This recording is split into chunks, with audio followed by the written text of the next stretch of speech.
大大大巴萨仔。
Okay, time being 1:30.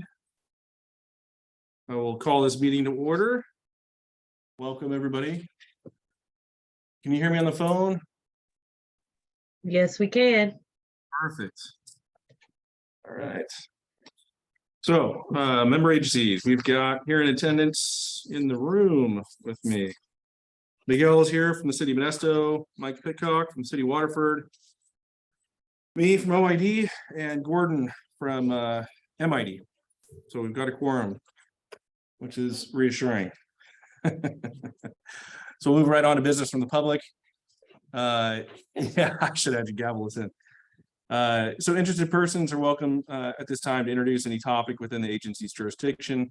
Matters presented under this heading may be discussed, but no action will be taken by the agency at this meeting. So open it up to the public. No hands are raised. Okay, hearing none, seeing none. We will move to item 3.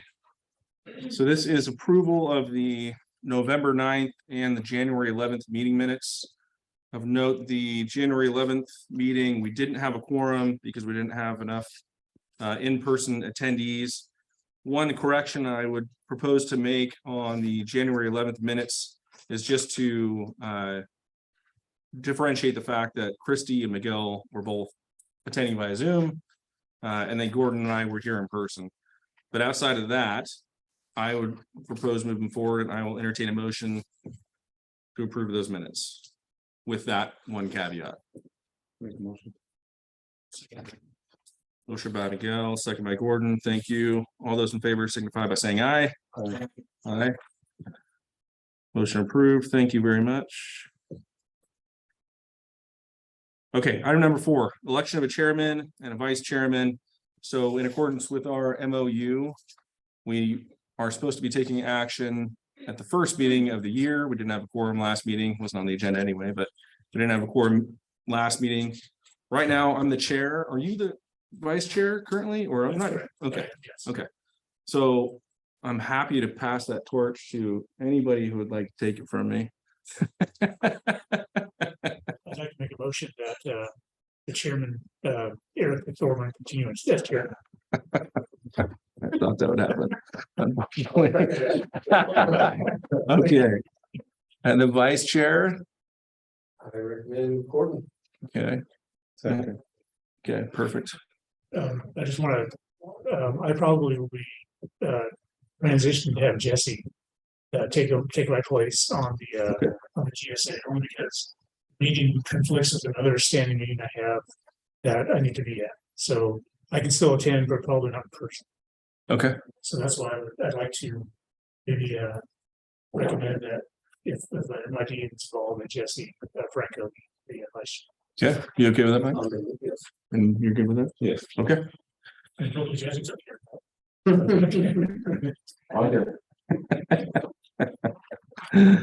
All right. With that, I'll open it up to, I should have opened up the last one for public comment too. Open this up for public comment.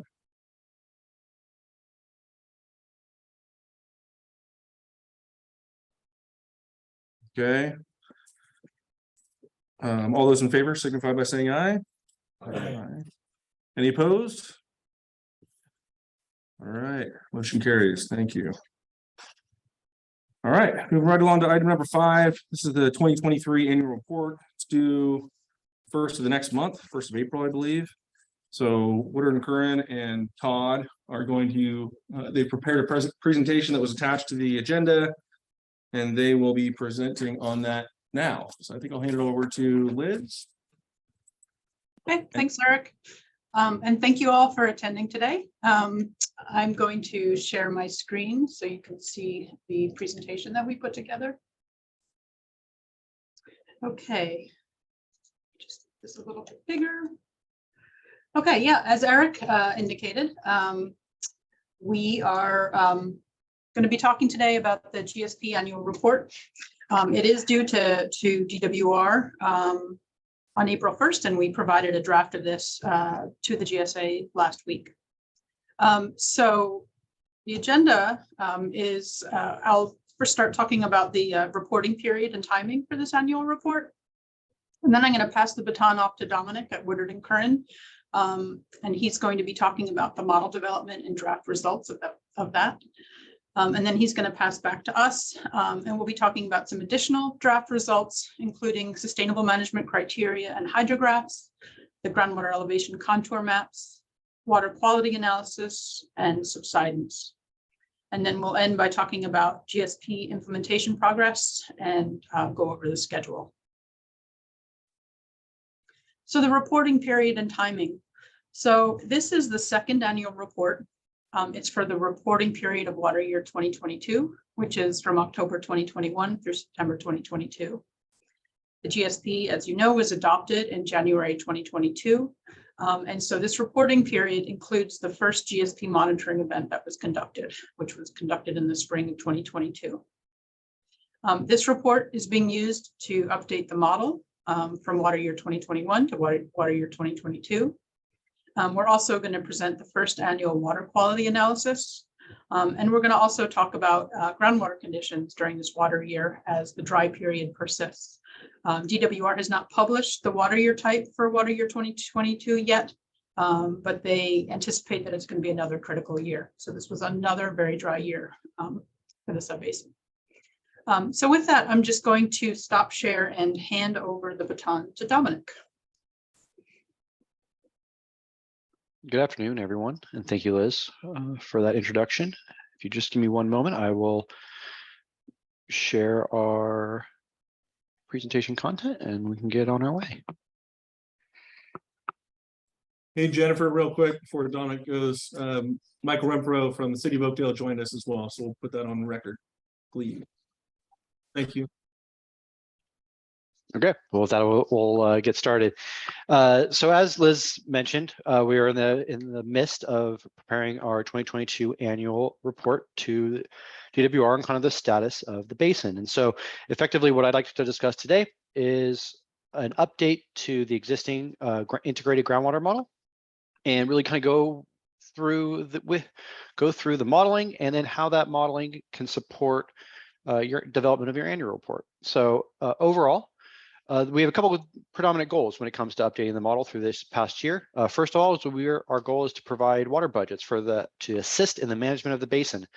In addition to that, we like to take that information from those water budgets and really give us a better understanding, both spatially and temporally, when it comes to groundwater production and the change in storage by each principal aquifers. Each of those three are a regulatory requirement from the state of California. And so we are utilizing effectively the best available tool that we have to develop those estimates and share that with both the state and utilize each of them as a tool to help us manage the basin to the best of our ability. So effectively what that means, for considering we are updating the model, is throughout the development of our GSP and during last year's annual report, we have developed and calibrated and used a groundwater model.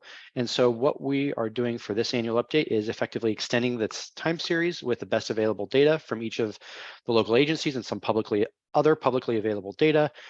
We've went through a validation process, which I will share with each of you today, effectively to gain an understanding comparing simulated versus observed data, so that we can have kind of really to validate our confidence in the model and open it kind of a discussion for that.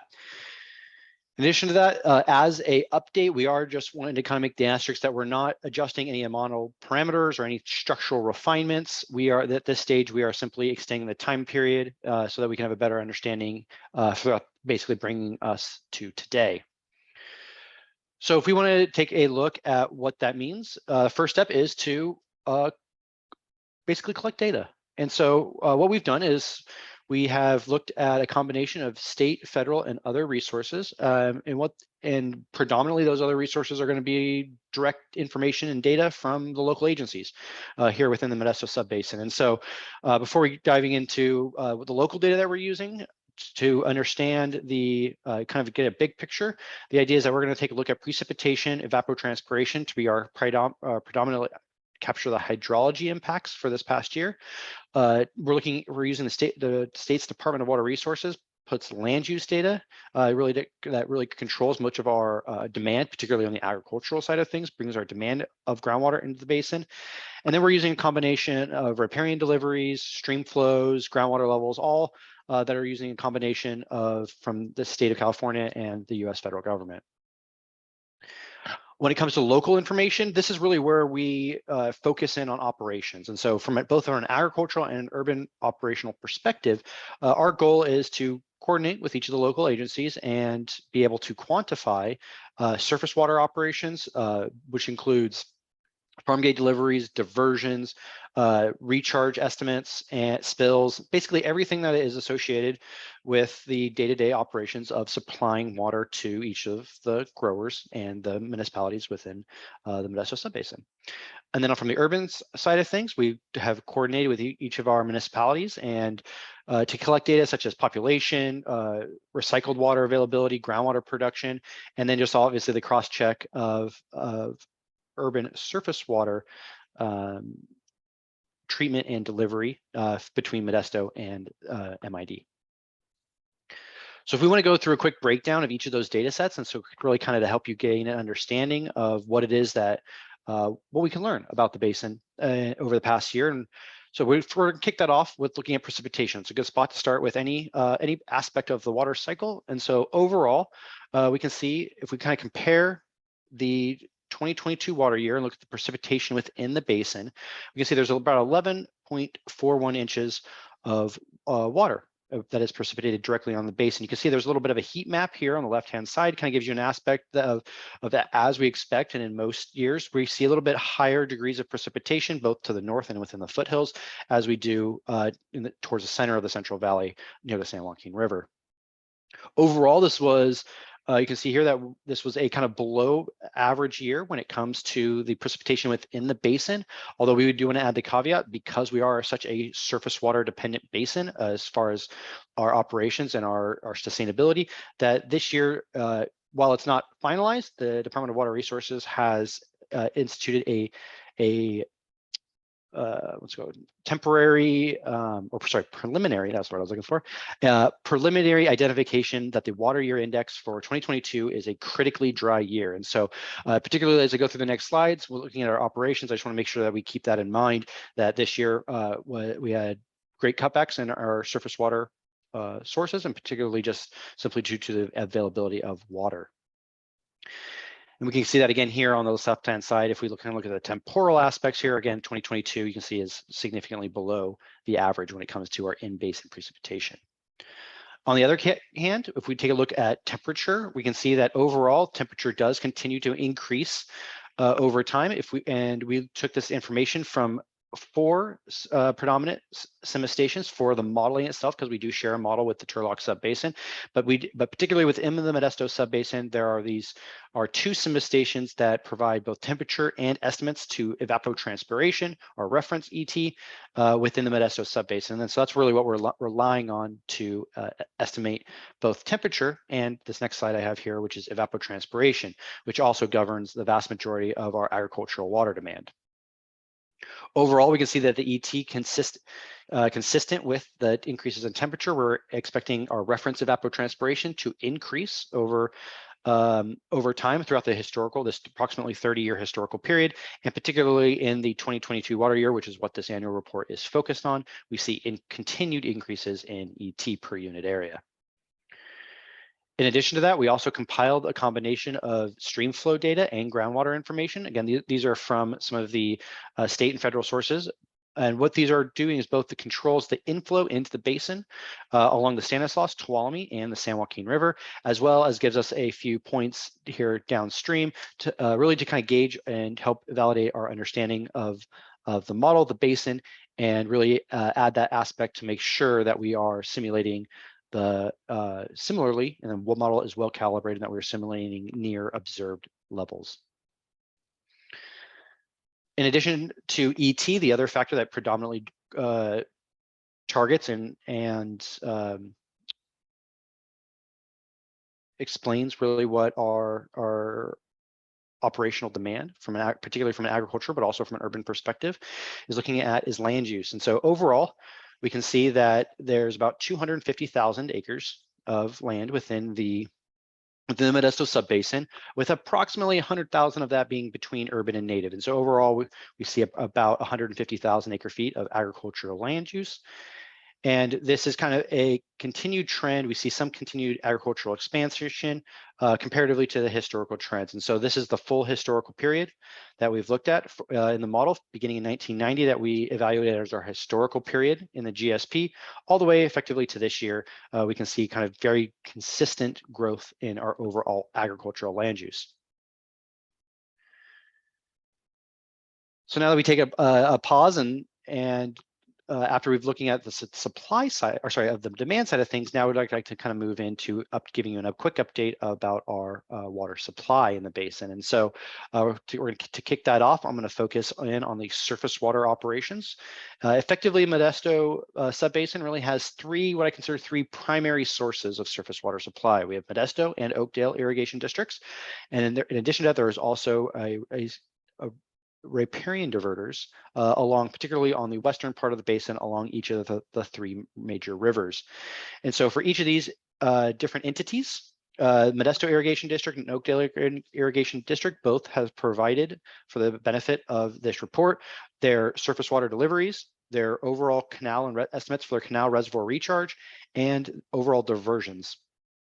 And so what we can see for that is it really gives us a complete summary of the surface water supply, and really to help us control what is occurring on the surface so that we can best understand the surface interaction with the groundwater system. Riparian diversions are kind of their own sub-entity. It's not a single group, but rather a kind of a combination of all the individual landowners that hold riparian water rights in the basin.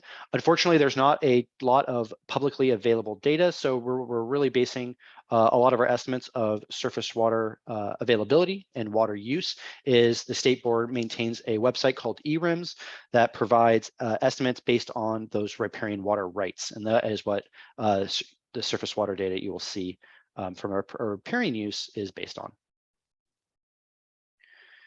So to give you kind of a quick breakdown of the volumetric description of the surface water from each of those major components, particularly we want to look at the overall this year. We see about 350,000 acre feet of surface water entering the basin.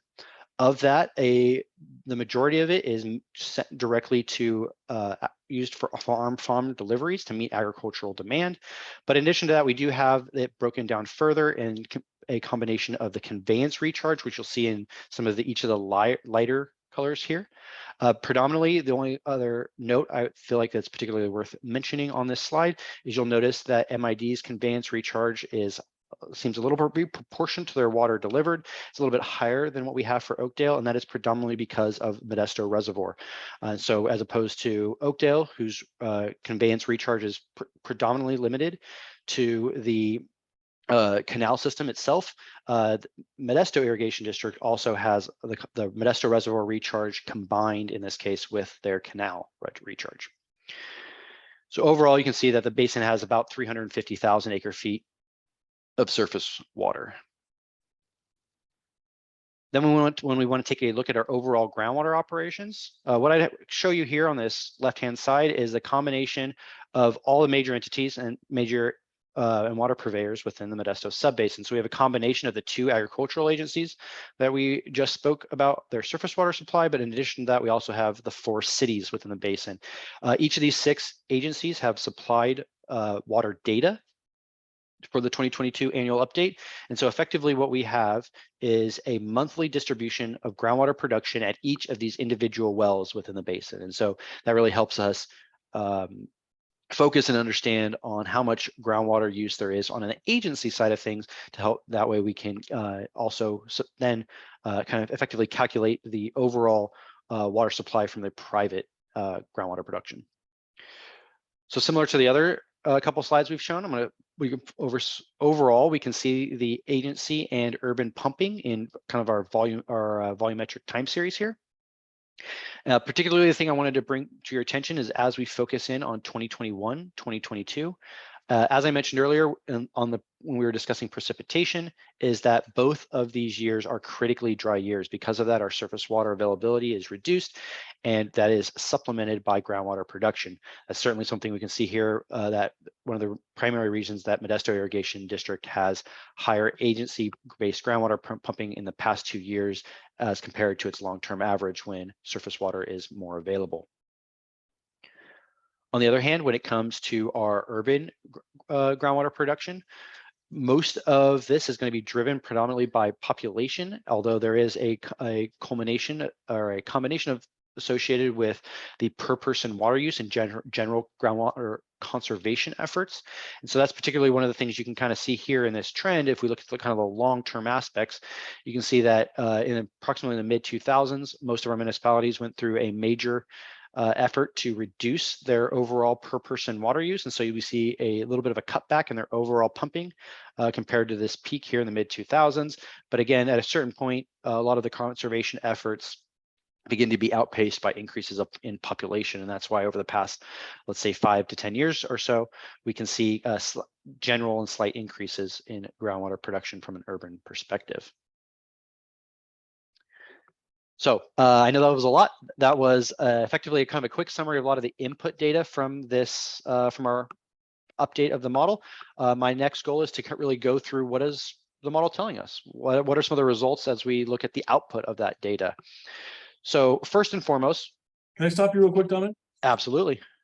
Going back one slide, and you may have touched on this and I just missed it. What is in the urban agency pumping there? Why are some of those hatched? Sure. So particularly if you look at some of the past years, we see the vast majority of this hatching, although we will see 3 years of hatching on the most recent years. Hatching is where we did not receive data or that information was unavailable from the agencies. And so that anything that is hatched is an estimate based on the rest of the time series that you see here. Okay, that's what I thought. Okay, thank you. Okay, any other questions before I move on? Okay, thank you. So looking at model output, the first thing that we want to do is evaluate and understand our overall water use budget. And so effectively, for anyone who is new to any of these meetings, what we're seeing here is a combination of water demand going in kind of effectively in the negative direction for both agricultural water users on the left-hand side and urban users and private domestic users on the right-hand side. And so on the lower half of each of these charts, we have overall water demand. And then in the upper half of these, that demand is then met with a mix of water supply. Now that water supply is going to be a combination of the surface water deliveries in the blue and the agricultural or urban pumping in the darker, in the gray colors. So effectively, though, what we can see here when we look at the basin as a whole are overall indicative to a combination of land use and evapotranspiration. Our agricultural demand to meet our crop use is overall this year is a little over 600,000 acre feet of water. Now that basin wide, that demand is met approximately 50-50 between groundwater and surface water, groundwater production and surface water supplies. Although we would definitely want to add the caveat that I've mentioned before, that this is a critically dry year. And so compared to some previous years, we have a little bit smaller surface water supply than the historical average. But in general, that we're meeting our water demand by about 50-50 over the past, at least the past decade or so. When it comes to our urban water supply and demand, we also are meeting the municipal and private domestic water use by a combination of surface water supply and groundwater production. Now, vast majority of this is going to be met with groundwater, but we do have, starting in 1994 or 1995, the Modesto Irrigation District has provided some surface water supply to the city of Modesto, and that is what you're seeing here. This is approximately between 30 and 35,000 acre feet a year, depending on the water availability. And in general, we can see kind of that distribution across the full spectrum of the historical water demand. So then when it comes to the next step, which is looking at our operational budget and effectively how does that water supply and demand interact with the groundwater system? In general, if we want to look at it from the perspective of the aquifer, effectively groundwater production is our predominant anthropogenic means of removing water from the groundwater system. And so this is, again, that combination of both agricultural and urban water supplies to meet the demands that we have to operate our basin.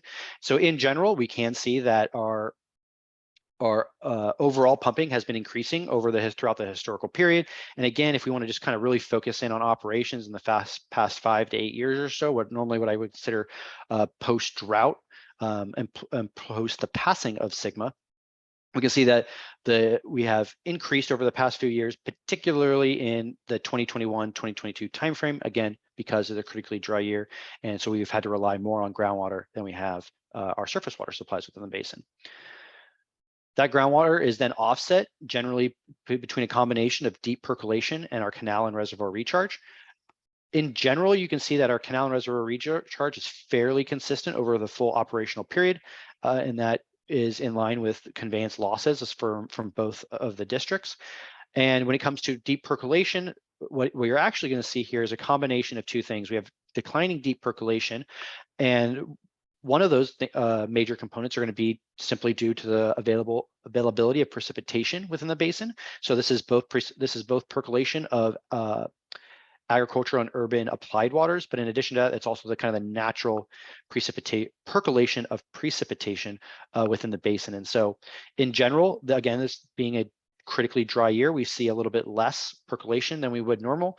But in addition to that, we also have reductions in percolation as a lot of our application of agricultural water, irrigation efficiency effectively is increasing over time, and because of that, we're going to see less water lost to the groundwater system, and a greater percentage of the water that is applied is being used to meet evapotranspiration.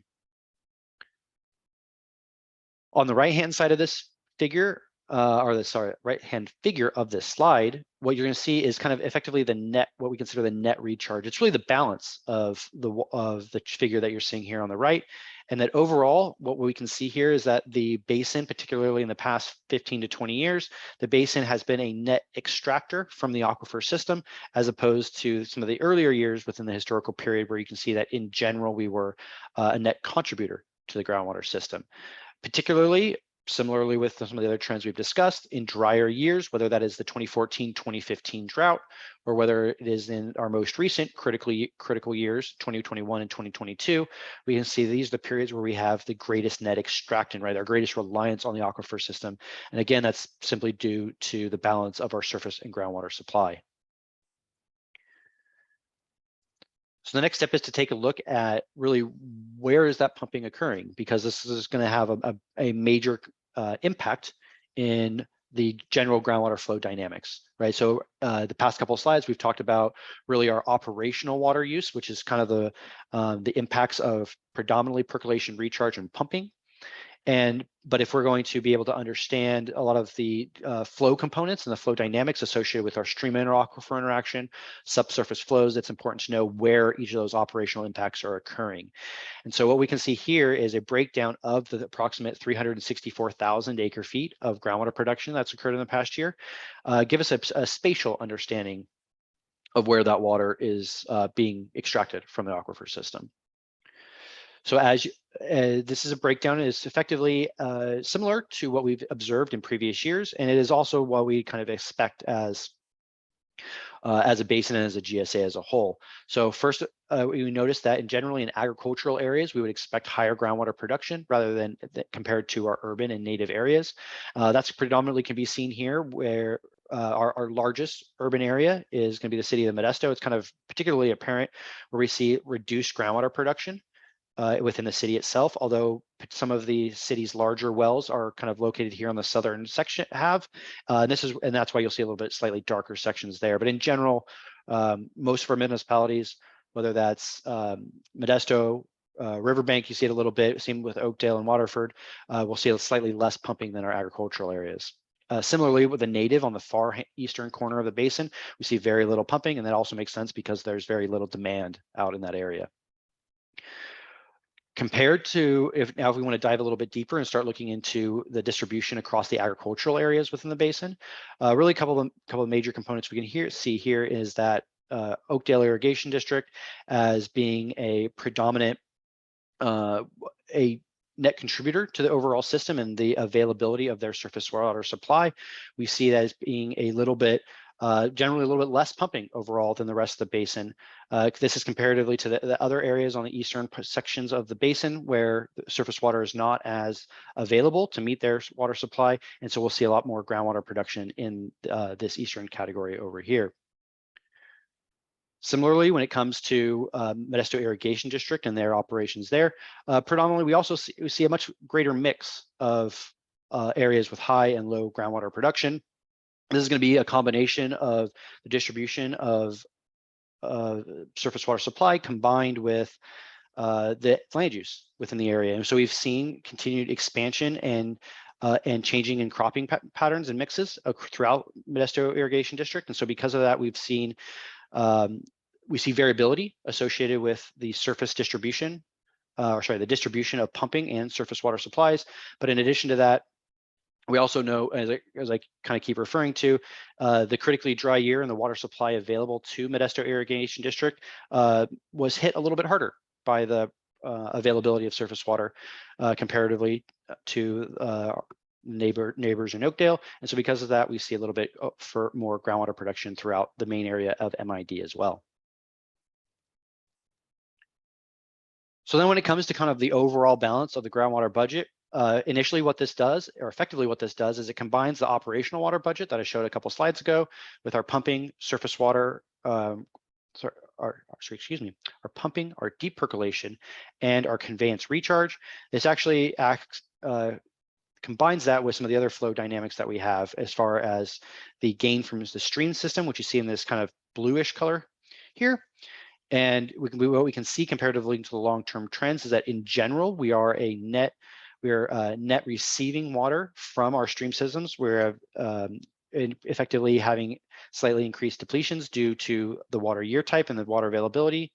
And in addition to that, we also have our subsurface flow from adjacent areas. So effectively, this is a measure of where that water is moving, once it's in the aquifer system. And so overall, we can see that on a net basis that we have some subsurface flow leaving our basin. And this is effectively dependent on where the flow heads and dynamics are across the basin, and not only us, but our neighbors as well, particularly to the north and to the south. So the next couple of slides, what I actually have is a series of hydrographs. I think we have about 7 or 8 of them or so. Effectively, what I wanted to really make sure I present for this is to go through really how the model compares to some of the observed data that we have. I think this is an important aspect of any analysis using our groundwater model, is to make sure that the model is representing our basin and the water levels as we'd expect, and extend the observed data, which you can see here in the black dots, effectively extend that time series to each individual year, so that we understand, we validate, and have confidence in this model as one of the best tools that we have in order to help us manage the basin as a whole. So effectively, what I'm going to do over the next couple of slides is we're going to move from the western section of the basin over to the east, kind of give you an idea of the model, where some of the impacts that we're seeing as far as looking at groundwater levels based on the operations that we have throughout the basin, and really kind of give you an understanding of what some of the things that I think as I kind of go through and review our model and its results.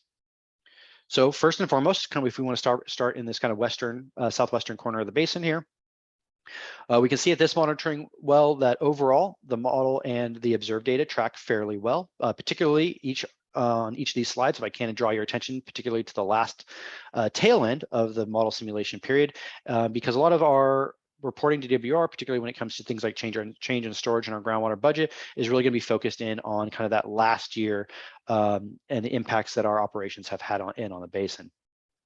The only other caveat that I wanted to add is to make sure that I kind of note is that the the model's goal as a regional planning tool is really focused and not necessarily on any individual well, simply because the model resolution and the availability of data sometimes do not allow us to perfectly track everything, but that overall that we have confidence as we look at the entire spectrum of the basin, and that not only is our observed and our groundwater and our simulated groundwater levels similar, but in my opinion, most importantly, that we're capturing the trends. Really, that's a lot of our goal, because that's what helps us understand it and have confidence that the impacts that we're seeing on the surface are what is being tracked in the model itself. But overall, you can see that this well tracks the simulation and the observed track fairly well.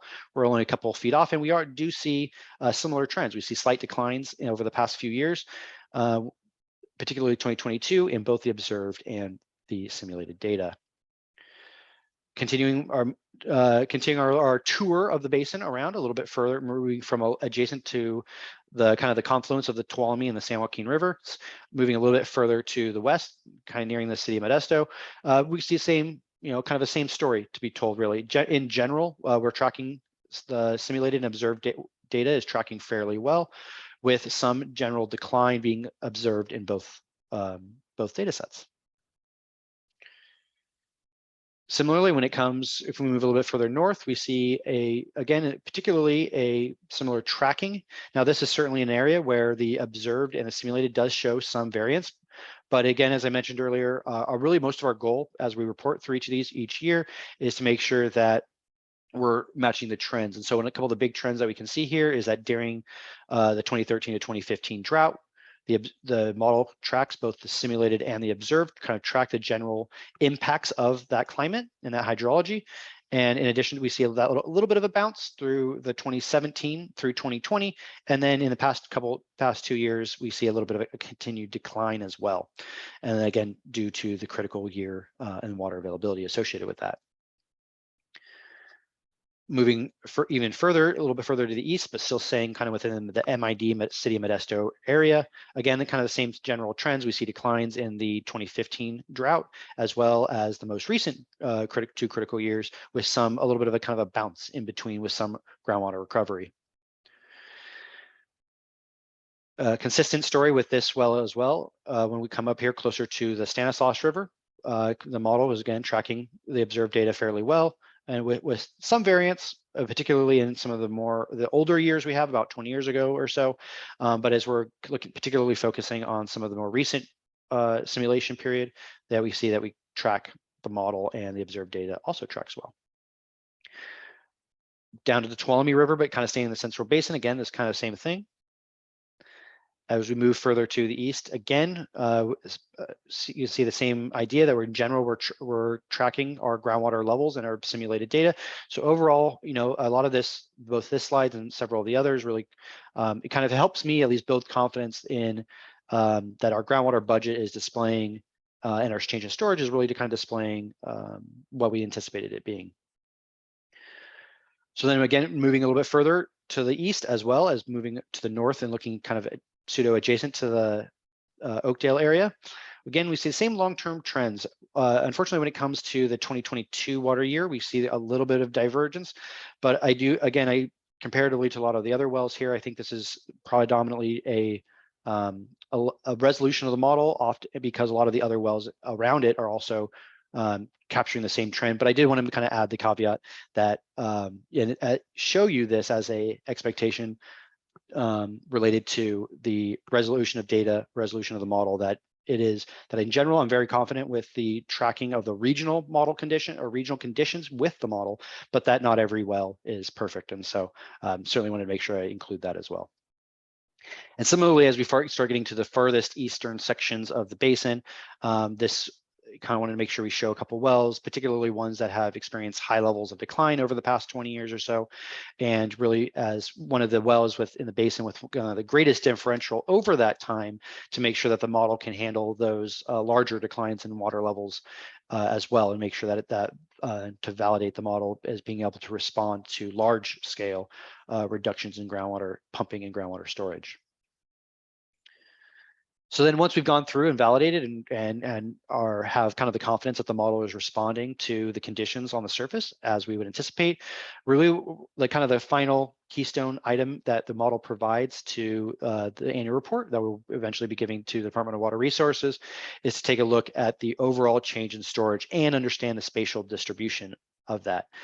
So I think if we look here, the kind of the general as the basin as a whole, in a moment I can go through each of the principal aquifers. But if we want to look at the basin as a whole, as you probably would anticipate, the groundwater production, or sorry, the groundwater change in groundwater storage mirrors the map of the change in groundwater production fairly similarly. So what we can see here is that in areas where we had higher pumping, which is going to be on the western sections of the basin, as well as some of the areas in the non-district east areas, we see greater declines in groundwater storage as comparatively to areas covered by Oakdale Irrigation District and to a lesser degree, the city of Modesto. Now, the one other caveat to that is that our change in storage is certainly not only indicative of our pumping, of our immediate operations, but there are also a lot of those flow dynamics that I showed when we looked over, or that I discussed when we looked at the change in groundwater and looking at the overall basin, is that there are those other components, particularly when it's associated with stream aquifer interaction and subsurface flow. So because of that, we certainly want to make sure that we point out that in some of these areas, particularly along some of the river systems and along some of our boundaries, you'll notice that there are the declines in groundwater storage and water levels are going to be indicative to those general flow dynamics. And so particularly when it comes to Waterford here on kind of the south eastern section of the basin. This is an area where we're seeing a lot of subsurface flow to our south, and you'll see the impacts associated with that in a change in when we look at the change in storage. It's very similar to our and it's what our groundwater levels are showing as well. And so there's that dynamic here, and there's also some subsurface flow to the north in this area, in this corner here, near Ripon, and into the south, kind of near the confluence of the two major rivers. Similarly, when it comes to looking at the distribution across each principal aquifer, first we want to take a look at the western upper principal aquifer. We can see that in general, that the decline in groundwater levels and decline in groundwater storage is a lot more mitigated comparatively to the lower principal aquifer. Then again, this is predominantly going to be due to the interaction related to how deep that pumping is occurring, as well as the combination of the recharge that we're receiving from each of the river systems as well. Particularly, you can notice here, that next to the San Joaquin River and near the confluence of the three major rivers, as all those surface water bodies nearby, we start getting a lot of additional recharge from the river system. And so that's why one of the major reasons you're not going to see a significant decline in that area. Comparing that to the lower principal aquifer, again, this is where we start seeing some subsurface flow moving to the south, and this is and because of that additional or that lack of recharge from the stream system is where we start seeing the greatest declines in overall storage. And then when we look at the eastern principal aquifer, this is actually an exact mirror of the slide from the slide I showed a couple of minutes ago, because there is no breakdown between a kind of an upper and a lower. It is just a single principal aquifer. And so again, a lot of the discussion that I had on that holds true here. In general, we can see the breakdown. Eastern principal aquifers seems about 120,000 acre feet of decline in storage, whereas the combination of the western and western upper about 20,000 and the western lower about 27,000 acre feet. Overall totaling the basin being about 172,000 acre feet decline in storage over this past year. So that's all the direct data and model output I have for everyone. Are there any questions?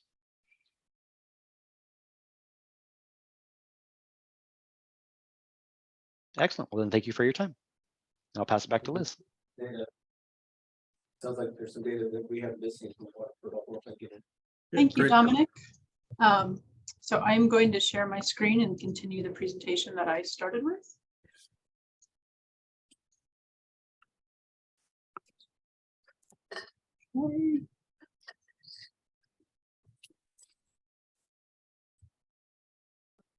Okay, trust you can see my screen. Yes. Okay, thank you. Okay, I'm going to start with hydrographs. So for this annual report, we updated over 80 hydrographs for the representative monitoring wells and the monitoring network. These hydrographs are included as Appendix A in the annual report.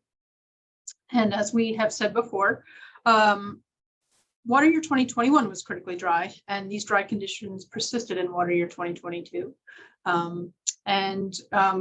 But the good news is that in water year 2022, most of the water levels were at or above the minimum thresholds that were set. So spring 2022 was the first GSP monitoring event after the GSP was adopted and submitted to DWR.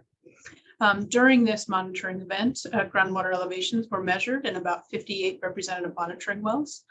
This picture on the right-hand side is one of those monitoring wells. This is MW8 that was constructed in 2021 with Prop 68 funding.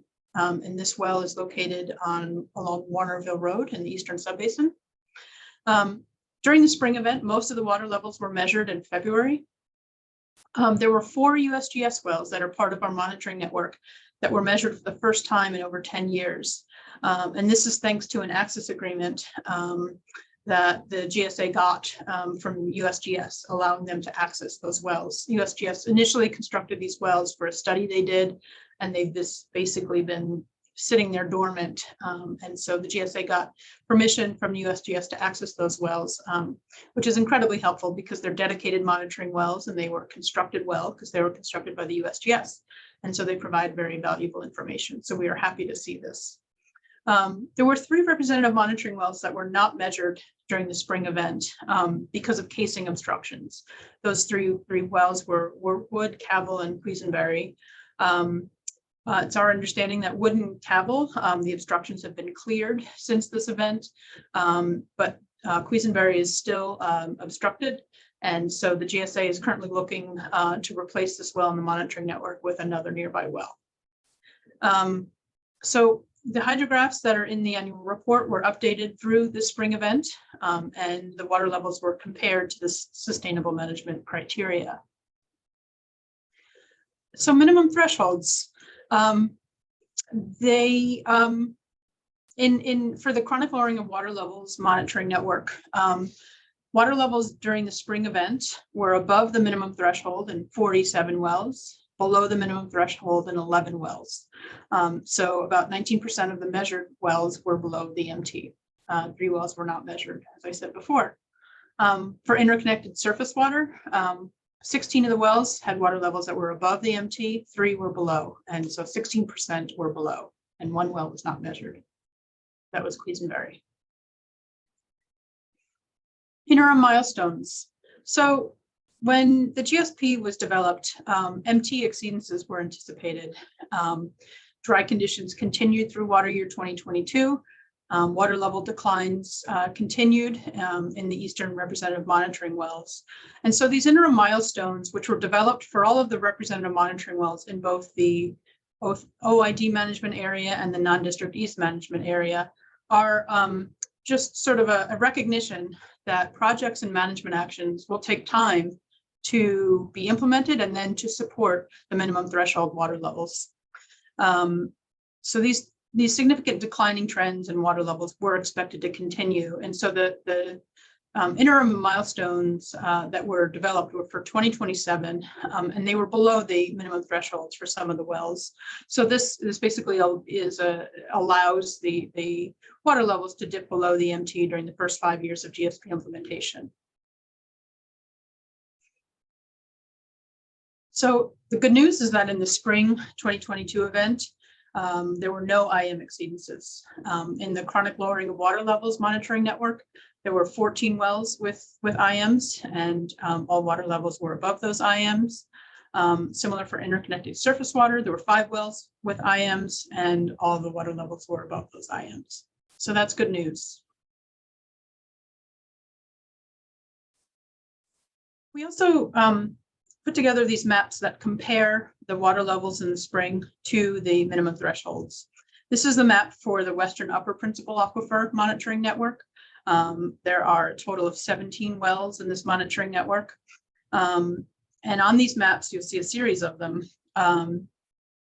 It's a the wells are shaded green if the water levels were above the minimum threshold, red if they're below, and also wells are shown where they don't have a measurement yet, where they don't have a measurement in the spring.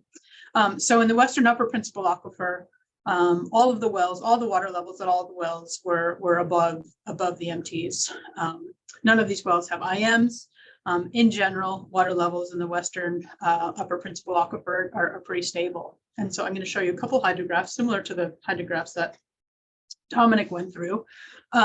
This is for Van Buren. This is kind of in the center, this red dot, kind of in the center of the Western Upper Principal Aquifer. The spring 22 level is very close to the measurable objective. Groundwater levels are above the MT since about the 2015-2016 drought. So we've had, since the drought, we've had a recovery, and it's kind of stabilized. There's some slight declines in the last year or two, but pretty stable. This is MW1S. This is one of the newer wells that were constructed with Prop 68 funding. The spring 2022 water level is near the measurable objective. Water levels have only been measured for the past year, or since spring 2021, because the well was constructed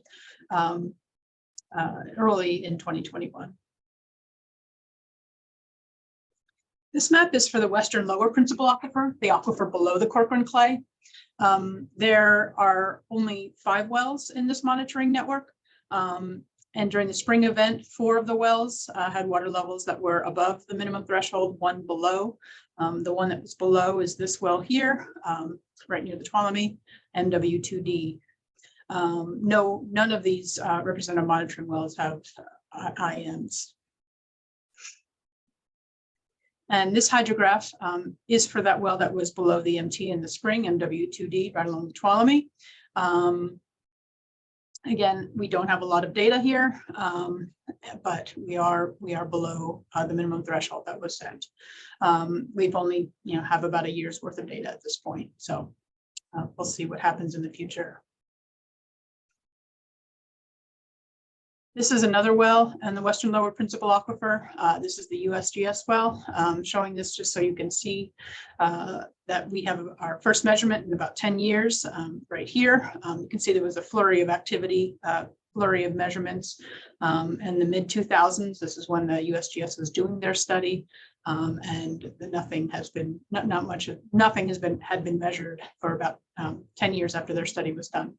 And in the spring, this the water level was just right about the MO, slightly above the MO. This is the Eastern Principal Aquifer. So 26 wells in the Eastern Principal Aquifer were above the MT. Again, those green dots. About 10 of the wells were below the MT, the red dots. And 3 wells were not monitored in the spring. The three that I talked about before. There's Cabell here, Wood, and Quisenberry here that were not monitored during the spring. If you look at the map, look at the colored dots, you can kind of see that more of the red dots happen in kind of the central and eastern part of the Eastern Principal Aquifer, as opposed to the western part of the Eastern Principal Aquifer, that is where wells are, water levels are primarily above the MTs in the spring. There are 14 representative monitoring wells in the Eastern Principal Aquifer, again, in the OID management area, this blue area, as well in the non-district east area, that have IMs, and water levels are above the IMs in all of those wells. But we are seeing water levels continue to decline in the east, and I'll show you a couple of hydrographs. This is for Clarabelle, located kind of in the western part of the Eastern Principal Aquifer. The spring water level, spring 2022 water level is between the MT and the MO. Most of the wells in the western part of the Eastern Principal Aquifer have been relatively stable since about 2014, since recovery from the drought. And then moving east, this is Bentley OID 2. The spring 2022 water level was slightly below the MT during this time. Water levels in this well have been decreasing ever since it was first measured in about 2005. And we're seeing similar declines in nearby wells. And then moving even further to the east, this is Paul Cell 1. The spring 2022 level was below the MT. The wells in the east have the highest rates of water level declines. In this case, water levels have been declining since about 2008.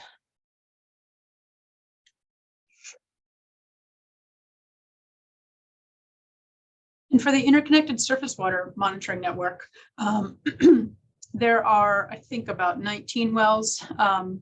There are 2 along the San Joaquin, and during the spring event, both wells' water levels were above the MT.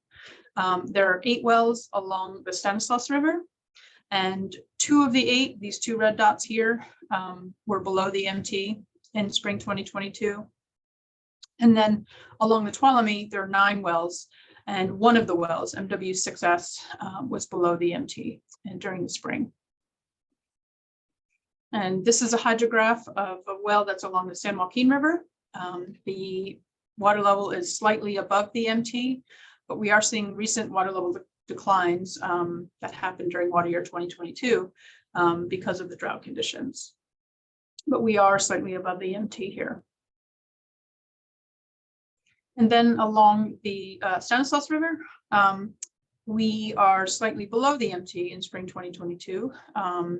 These spring 2022 levels didn't rise above fall levels as much as they had in the past, but we are very close to the minimum threshold here.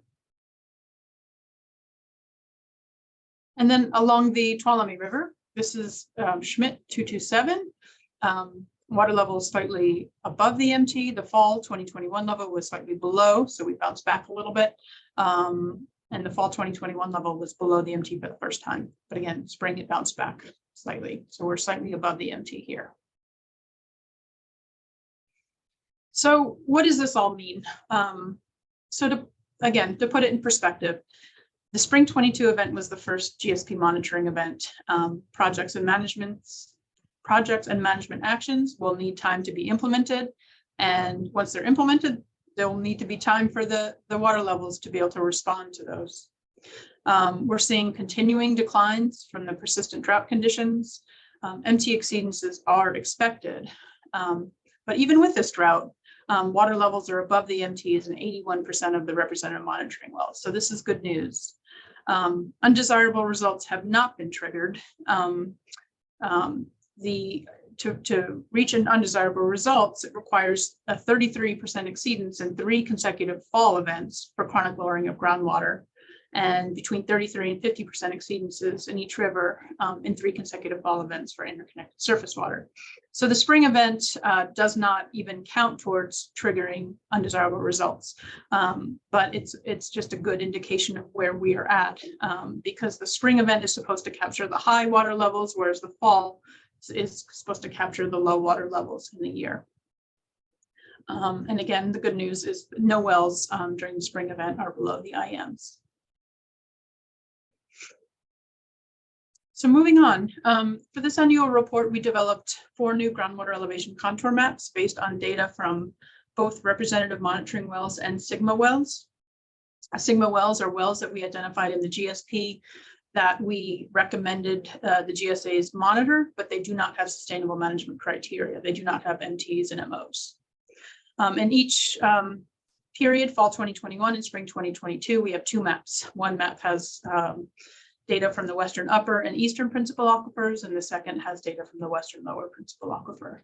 So I'll show you those maps that we developed. So this is fall 2021 for the Western Upper and the Eastern Principal Aquifers. So during this time period, groundwater elevations ranged from 25 feet in the Western Subbasin to 90 feet in the Eastern Subbasin, just north of Modesto Reservoir. I added arrows to this contour map just to kind of help you understand the flow direction.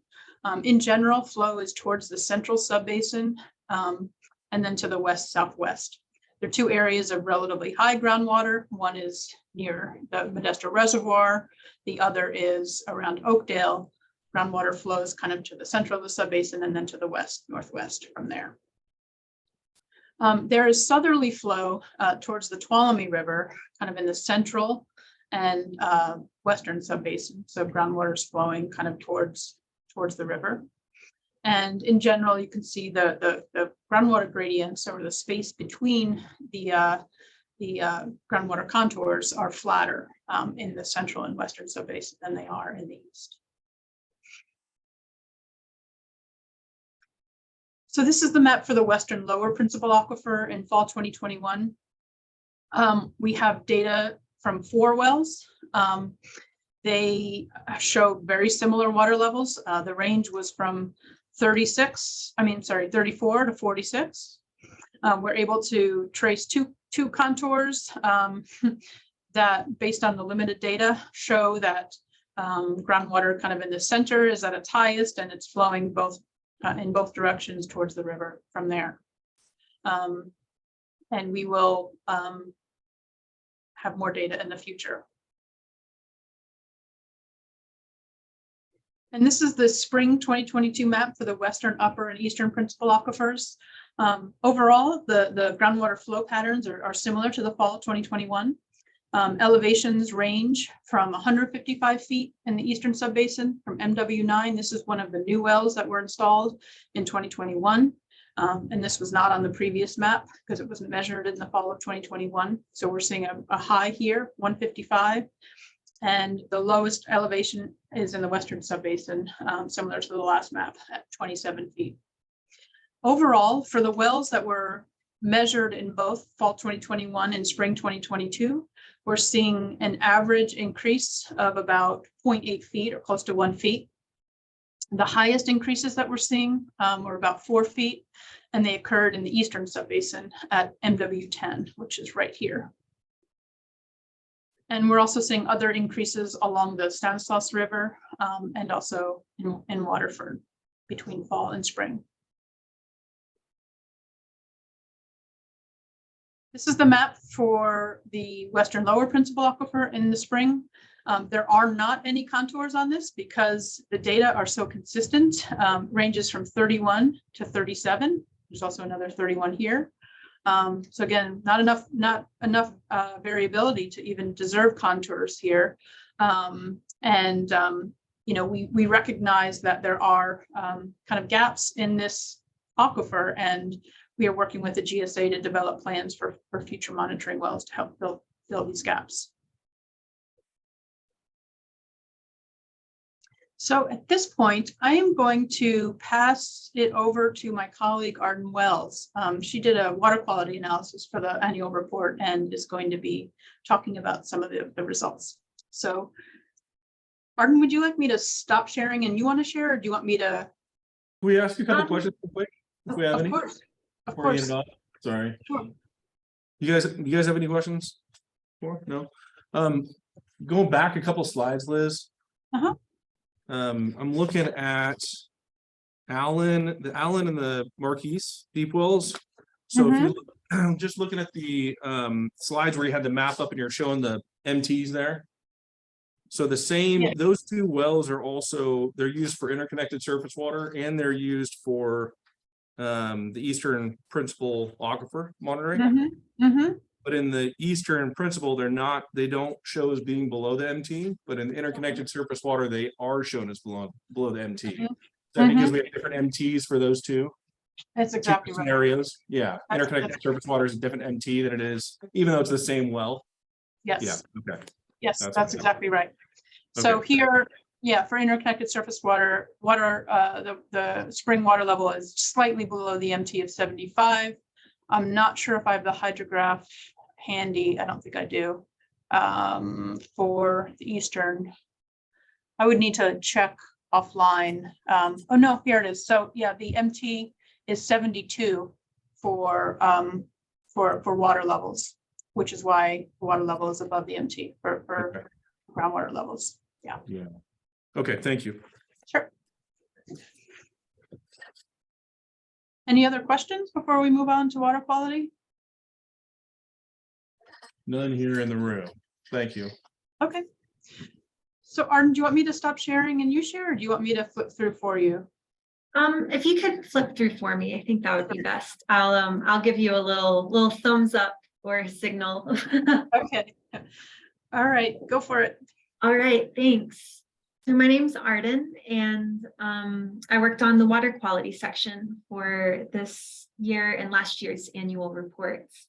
And so I first just want to start by revisiting what the GSP says about undesirable results for water quality. So we have a little quote at the top stating that an undesirable result for water quality occurs when a subbasin potable water supply well in the defined monitoring networks has either a first time new exceedance of an MT, and I want to note here that the MTs are the maximum contaminant levels for each of the constituents of concern, or so it either has a first time exceedance or it has an increase in concentration above the MT for a given constituent of concern that results in increased operational costs and is caused by the GSA management activities. And so this is a mouthful. So it is really saying that, we have a defined monitoring network, a baseline monitoring network for water quality. And we're looking at each well during the given water year and saying, is this well showing a concentration of a constituent of concern above the MT for the first time ever? And if that happens, then ding, we want to mark that. Or the other item we want to mark is if it's already had a level above the maximum contaminant level or the MT previously, but in this past water year, there's a new maximum. And then there's a little bit of nuance here, because then we want to think about, well, is this caused by GSA management activities? And in the GSP, some examples of those would be if there's a recharge project that is causing increases in the concentrations, such as introducing more salinity or shallow nitrate. Or another example would be if water levels under GSA management are getting to where we can tell within the time frame of management, the water level decreases have caused an increase in the concentrations for a constituent of concern. And so this is the first year that we're really doing the analysis for the water year, because last year in the 2021 annual report, we were focused on developing a baseline monitoring network. So the monitoring network, last year, we had 361 wells.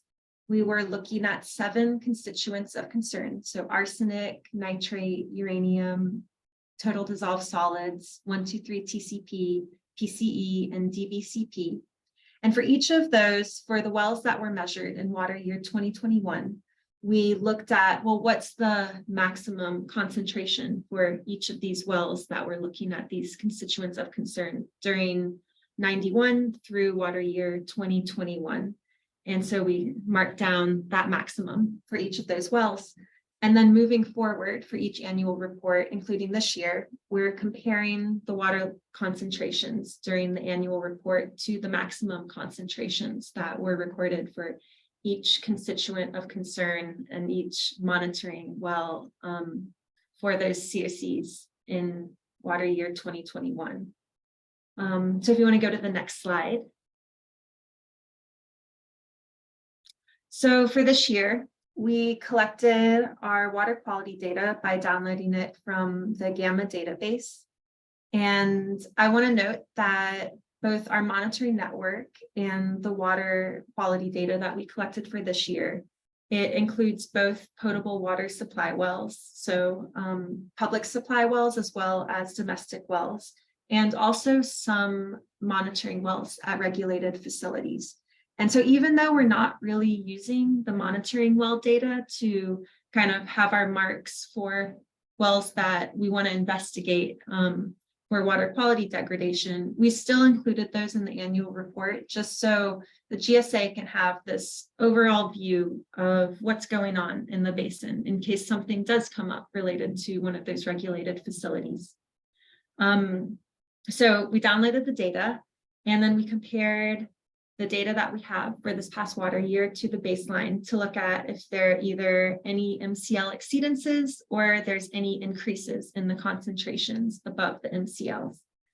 And then if we did have kind of wells that showed that either, oh, this is a new MCL exceedance, or, oh, this is a higher concentration than we've seen before in this well that was already, you know, a well that was giving us high concentrations, then we individually looked at each of those wells to look at a few things. We wanted to know, are there historic concentration increases already? Because that could signify this is a legacy loading issue that isn't related to water level declines or other issues within the GSP implementation timeframe. So if water levels have been going up for the past 5-10 years, then probably the activities within the past year, less than a year during this water year that implementation has been ongoing, are not what's causing the increases. We also looked at surrounding water levels to see, are water levels declining in this area? And if so, are they getting to levels that are beneath the MTs for the nearby wells? And because there's 7 constituents, we produced 7 maps that show the wells in each principal aquifer during water year 2022. And if there are levels that were measured above the MTs, and if this is a new exceedance or an increase above the historic maximum. So if you go to the next slide, this is a map that is showing the wells in the monitoring network in each principal aquifer. So the little gray dots are the ones that were in the baseline monitoring network established in the previous annual report, but didn't have any measurements of the constituents of concern during water year 2022. So out of the wells in the monitoring network, we had 274 wells, and that did measure the same constituents of concern in water year 2022.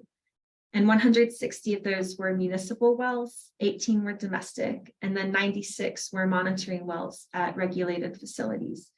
And many of the monitoring wells occur in little clusters, such as the one down south by the Tuolumne River. That's a landfill. And then we want to note that 87 of the wells were not monitored during water year 2022. So if we go to the next slide. So nitrate is the constituent of concern that had the most wells that were either above the MCL for the first time or above the historic maximum for the first time. So the red dots are the wells that in water year 2022, it measured a nitrate concentration greater, and this is nitrate as nitrogen. So the MCL is 10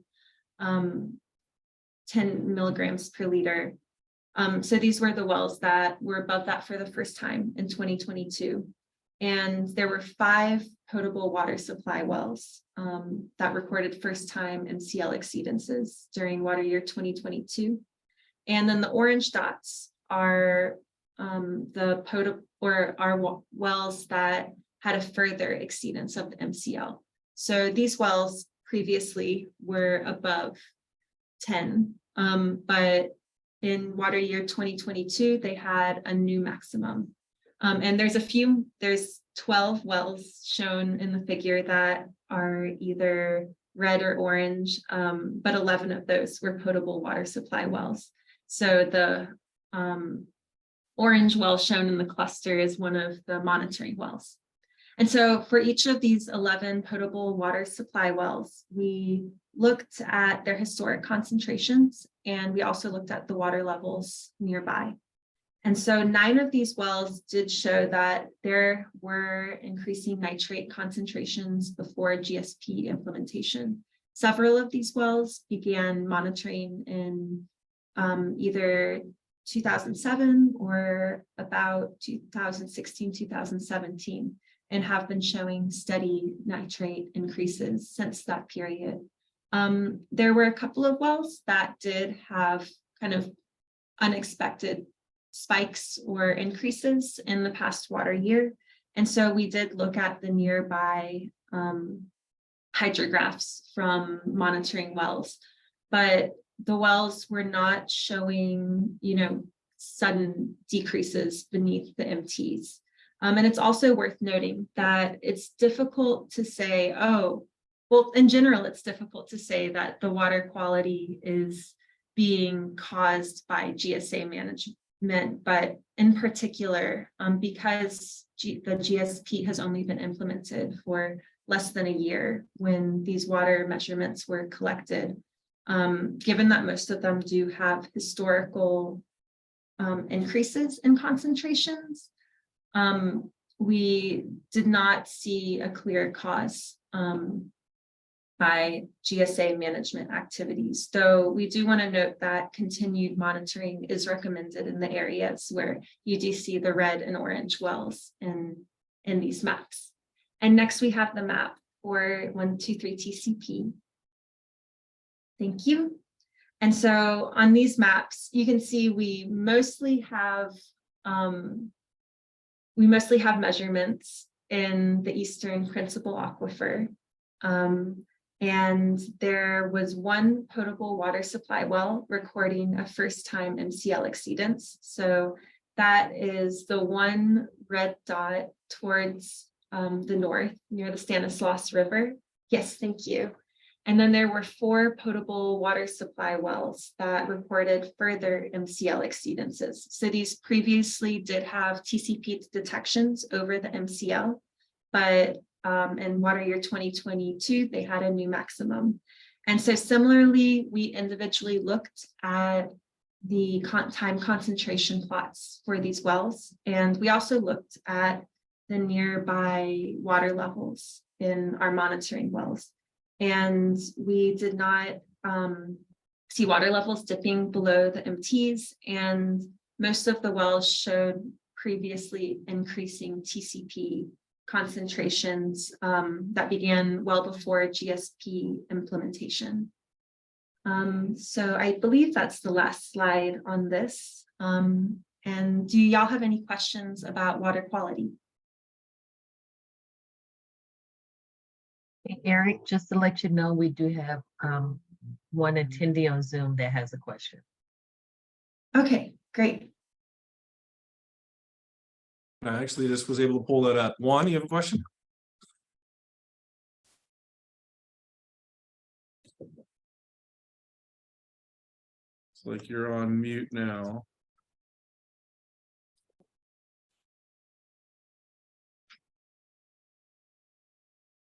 You're off mute, but we can't hear you for whatever reason.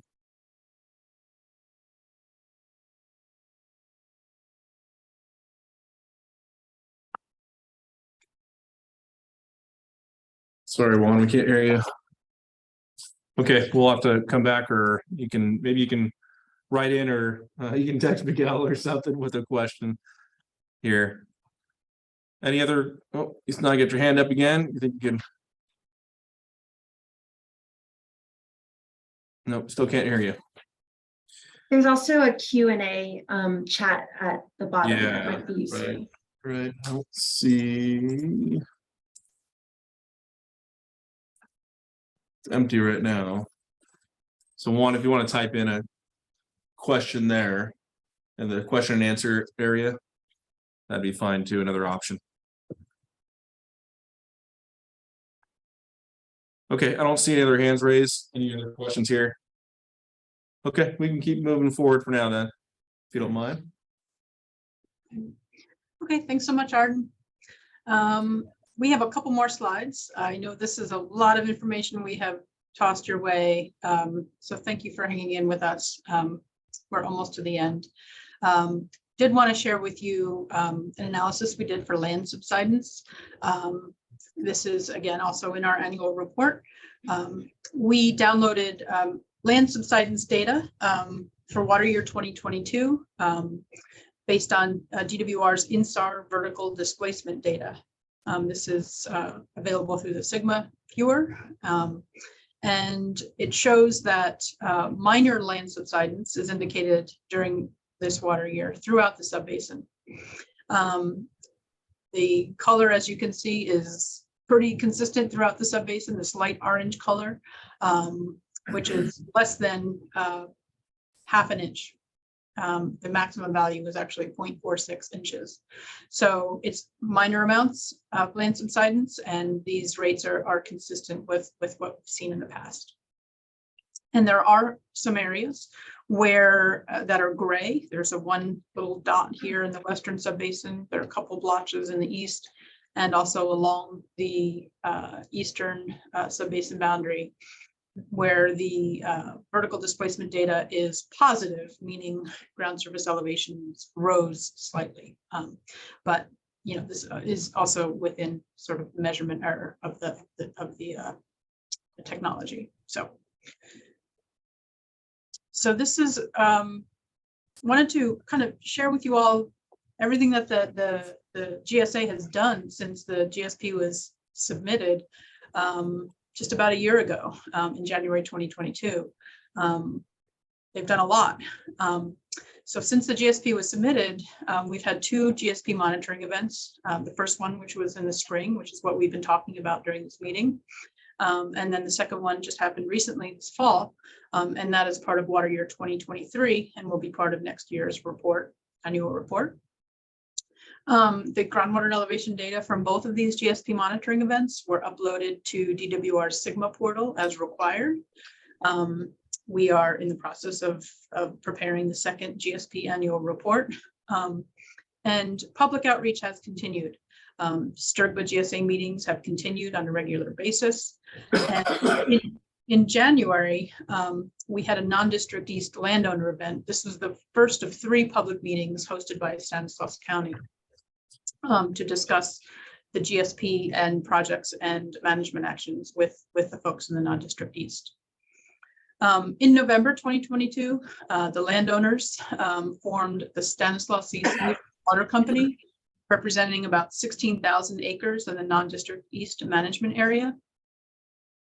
OID also had their 10-year out-of-district water sale program agreement approved recently in February.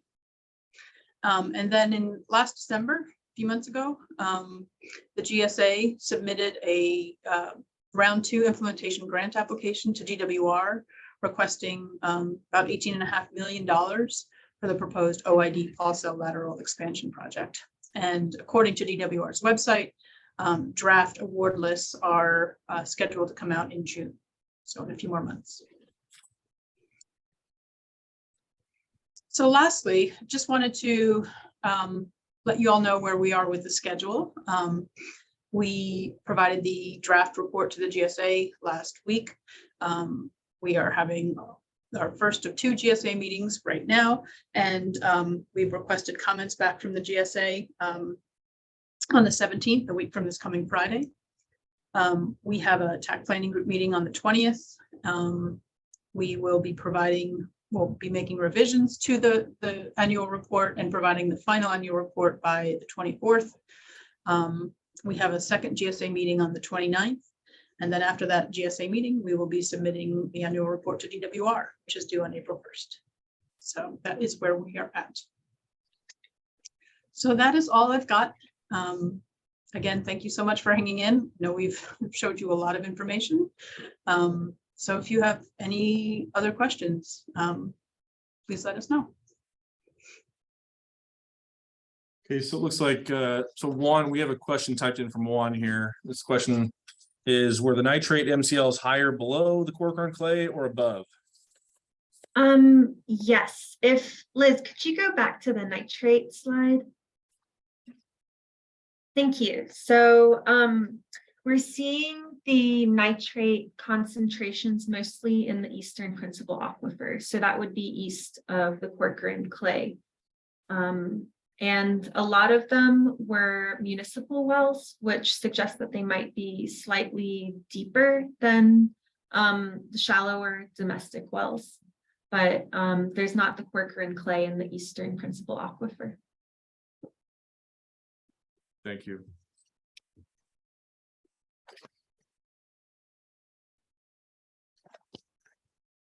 Okay, any questions from the group here? No? Oh, man. Good. Well, that was thorough. Thank you very much. Nice job by all. Arden, Dominic, Liz, thank you very much. No, Phyllis had her hand in this too. So thank you very much. Nice job. Just a reminder for everybody here. So we actually have the draft annual report. It was sent out, I think last week. And so comments are due, like you said, next Friday, the 17th. So please look through that. I know this presentation was helpful for me and providing a pretty good overview. So hopefully that'll make reading through it and reviewing it faster. It's a long document, but there are a lot of hydrographs. So actually it's pretty easy reads, not certainly not as much of a effort or a task as the GSP. So I encourage you to look through that. The next meeting, again, we're going to need attendance in person. At least a quorum. So that's a special meeting. It'll be on March 29th. We want to make sure we have people here so we can take action on that plan and adopt that plan. It's going to be here at OID. Yep. We'll provide the option for Zoom, but we have to have the member agencies here. For a while. Yeah. All right. Okay, well, moving on. I just moved on to item 6, I guess. Our next meeting is the 29th. We'll provide an option through Zoom. It's at 1:30. Member agency members, I guess. Agency members, please be here in person so we can get this approved. Items too late for the agenda. Item number 7. One thing I want to note is the Eastern San Joaquin Basin, so the basin to the north. We've submitted OID is part of the basin, staying with Stanislaus County. We had some comments we had to address from DWR and resubmit revised plan to DWR. That new plan, we found out, I believe last week, that it was recommended for approval by DWR. So that's good news.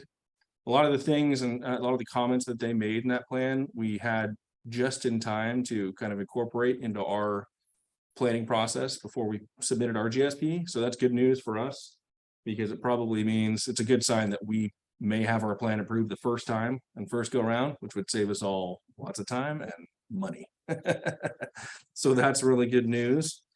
We haven't had a meeting since the non-district landowner workshop. Christy, do you want to talk about that at all?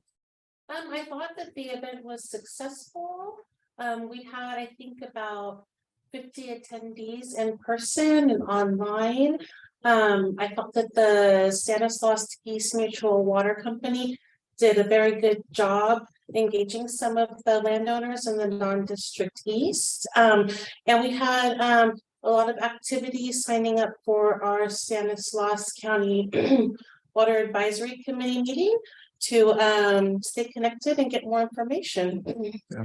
And I think that maybe we were thinking about having the second workshop at the end of May. Is that what we were talking about? Yeah, I think it's to be determined, but yeah, I don't think that we're certainly not opposed to that, but yeah, definitely got to get through this annual report first, I think.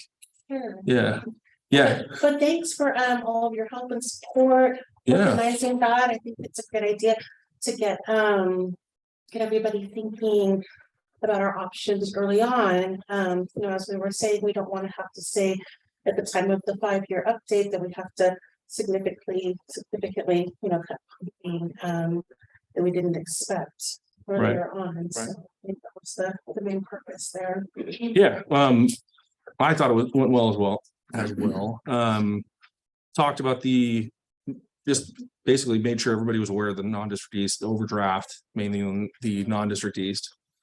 And then the projects that are proposed in the plan to address that overdraft as a primary alternative, and then the fallback would be management actions if those projects weren't enough or they weren't done in time to address that overdraft issue in the non-district east specifically.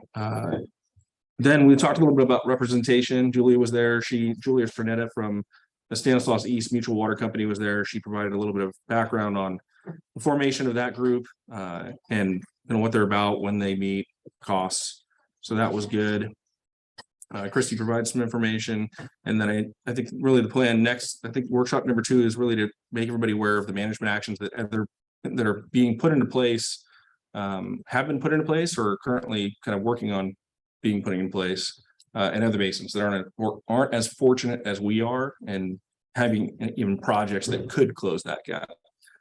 So I think that'll be a good workshop for people to be paying attention to, and I would encourage agencies to go to that too, because from my perspective, even if we have enough water and projects to reach sustainability on an annual basis, I believe we're going to have an issue, and I stated this at that meeting, at that workshop, that we're going to have an issue with inequity. For example, we've got the 10-year program that we just did. There's some landowners that aren't participating in that program. And if the participants are paying $200 an acre foot, and that helps us get to sustainability, and they've got a neighbor that's out in the non-district east pumping, not paying anything, then I think there's going to be some issues there with inequity. And so that probably over time is going to need to be addressed. So that might be a management action we need to think about in the future, and how we go about that.